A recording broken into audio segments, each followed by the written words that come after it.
best guess and check, and that's totally normal for these inverse problems. For these inverse problems, you can either solve for them, you have a calculator in your hand, or you need to guess and check. If you are going to guess and check though, always start with a 0, then with 1, then to 2, and maybe -1, but it's never anything beyond that within the guessing and checking.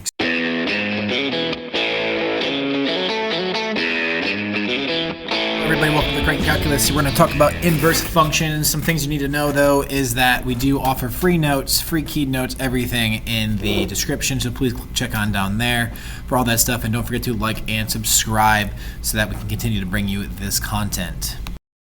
Start to relate our inverse functions with what we do in calculus. So looking right here, I do have two functions. I have x to the 5th, and the inverse function is going to be 5th root of x. So I'm going to go through here. So f of 2, if I plug in a 2, I would get a, very good, 32.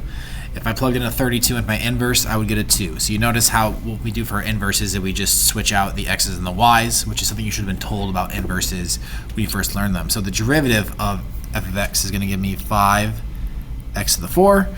The derivative of the inverse here is, if I rewrite this as x to the 1/5, this is going to rewrite as 1/5 x to the negative 4/5, which is the same thing as 1/5 x to the 4/5. So if you notice, some of you might be able to notice that there is something in common with those answers there for C and D, but I'm going to kind of let it be. The derivative at 2 for C is going to be, let's see here, 2 to the 4th is, I think I would know that, 16 times 5 is 80. If you plug in a 32, you're going to get 32 to the 4/5 is 16. Come on, how do you not know that? Times 5 gives me a 1/80. So there is a relationship here where these derivatives of the inverses, they appear to be reciprocals of the derivatives. So there is a relationship here on C and D, but I'm going to come back to that after I finish my next example to kind of show you what that looks like. So now on this problem right here, we are, let me do a little bit more here. Determine if f is 1 to 1, and if so, find its derivative. So in order to find the inverse of any function, the function needs to be 1 to 1. What that means for what we do in calculus, that means that the function needs to be entirely increasing or entirely decreasing. So what I'm going to quickly do here is find out what f prime of x is. That's going to give me 3x squared plus 2x. Sorry, just plus 2. I can guarantee that that is always positive, so that this function is 1 to 1. So f is always increasing.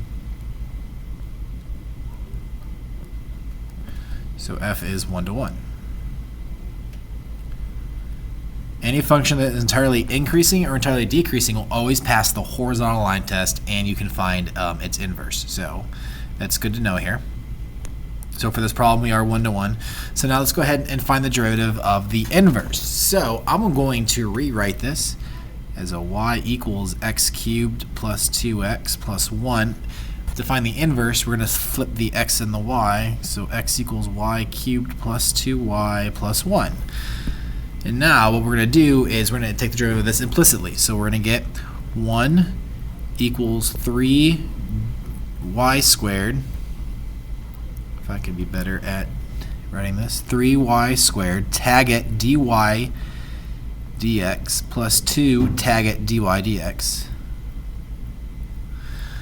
And what we're going to do here is we're going to divide out the dy's and then or take out the GCF of the dy's and divide everything out. So we're actually going to get a final answer here of dy dx is equal to, if you don't mind, I'm doing this in one step. If you do mind, I don't really care. 1 over 3y squared plus 2. Do you see a bit of relationship here between your f prime and then the derivative of your inverse? You should notice that they are reciprocals of each other, and the x's and the y's got switched out, which is going to bring me back over here to this problem that we first did with C and D. I said there's a relationship between C and D. C and D are reciprocals of each other, and if you replace the x and the y on the D, you will get 1 over 5y to the 4th onto D, which is going to be exactly what we have over here. So the relationship we can make here for the derivative of an inverse function is that as long as f is 1 to 1, the inverse function can be written as this. It's 1 over the derivative of the inverse, and that's guaranteeing, or sorry, that's providing that the denominator is not 0. Let's go ahead and look at our first example that uses this formula that we just found. Suppose that we have functions f and f prime are differentiable. The table of values of f and f prime for x equals 1 and x equals 4. Find g prime of 4, where g prime is the inverse of this function f. So if you actually break down what our inverse is, so if I'm trying to find g prime of 4, that's actually 1 over the inverse, sorry, the derivative, not the inverse, the derivative of the inverse. I'll get it right eventually. Inverse of 4. So what's the inverse of 4? I'm looking at f of 4. I'm looking for when does f of x equal 4? And that happens at x equals 1. So this is the same thing right here as 1 over f prime of 1. Okay? Now I do have f prime of 1. F prime of 1 is 1 over 1/5. So just find the reciprocal of that. We're going to get an answer of 5. So these table value questions can be a little difficult because they give you too much information and they can kind of cloud what you need to do, but just use the formula and break it down that way. Go ahead and go through this last problem here. So with a function of f of x, which is x plus e to the x, and saying that's 1-to-1 differentiable for all values of x greater than 0. We need to find out the inverse derivative at 1. So we're going to break down with using our formula here. So we have the inverse derivative at 1, I'll probably plug a 1 in there, is equal to 1 over f prime of the inverse at 1. Now we're not told what the inverse value at 1 is, so we need to just go ahead and check out when does f of x equal 1. And that's a tough one to do for this one.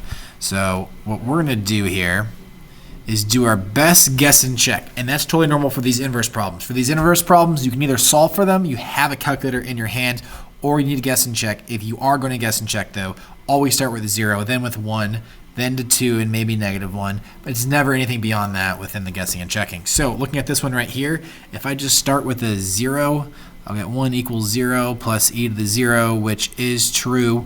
So that's fantastic. So we're going to say that our inverse at 1 is 0. So now I need to find out what the derivative is. So f prime of x is going to be 1 plus e to the x. So now I'm going to find out f prime at 0 is equal to 1 plus e to the 0, which is 2.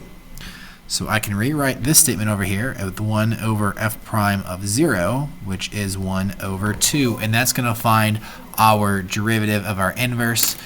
Please like and subscribe for more videos like this.